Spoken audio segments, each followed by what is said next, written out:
Kellie Rasberry, and my daughter Kellie has embarrassed me several times on the radio. One particular time was when she got so inebriated that she had to get in the car and Big Al left her in a parking lot somewhere.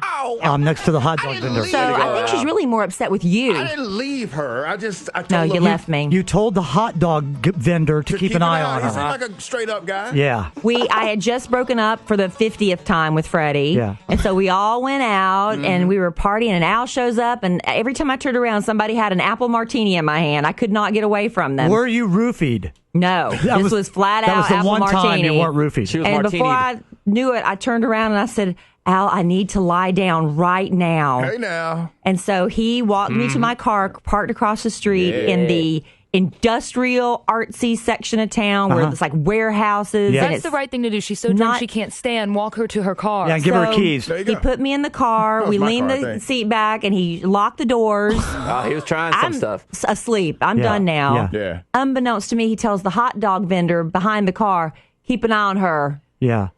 I What are you wake up. doing? Right. And then Al went back into the club. Left me. Party. Yeah. I stayed there wake for a up. minute. I hear this woo, hoo-hoo, and I sit up. It's 4:00 in the morning. Oh, my. There are like two people, and I'm by myself in an abandoned parking lot, Yeah. scared to death. Yeah.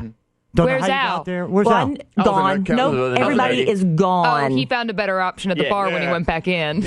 Kelly was last resort. Right. Okay. And another time was when she told about her Uncle Malcolm, who had probably done more than he should have at that point in time. Slipped her the tongue. And he kissed her. And from what I understand, he tried to stick his tongue in her mouth. That's how we heard it. Uncle done Drunk that. Malcolm. Yeah. Drunkle Malcolm. But I'll let her tell you more about that, too. All right, Kelly. Good. At least I'm not involved. I don't in this. remember the details of that. Was it we were just summer camp or I something? went over to my aunt's house, Prom? who was my other aunt, not married to my uncle.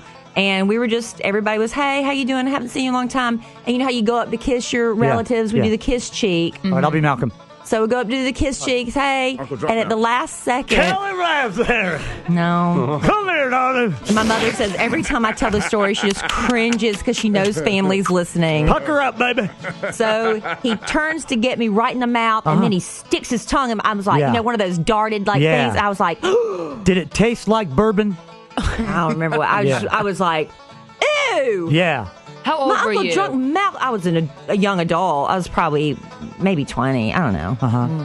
I was like, ugh, Just I couldn't old believe enough it. He for thought he was Uncle being Malcolm. funny. Wow, He thought he did was he? being funny. It's hilarious to stick your tongue in your... In your He niece's thought he was mouth. being funny. Yeah. What if John Travolta said that? I thought I was being funny. No, it's not- it wasn't funny. I thought I was being funny when I tried to slip Kelly the tongue. And another time was when my dear sweet daddy made some Daddy boiled boy? peanuts from South Carolina and sent to Kelly.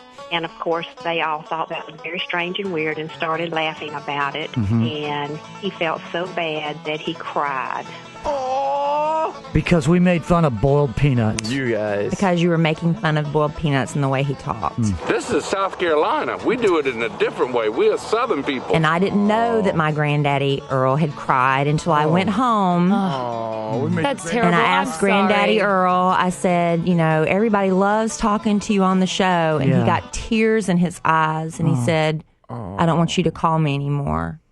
He said, because, I mean, it didn't mean And me then- personally. He said on the radio, he And said then he died. he was so embarrassed. Yeah.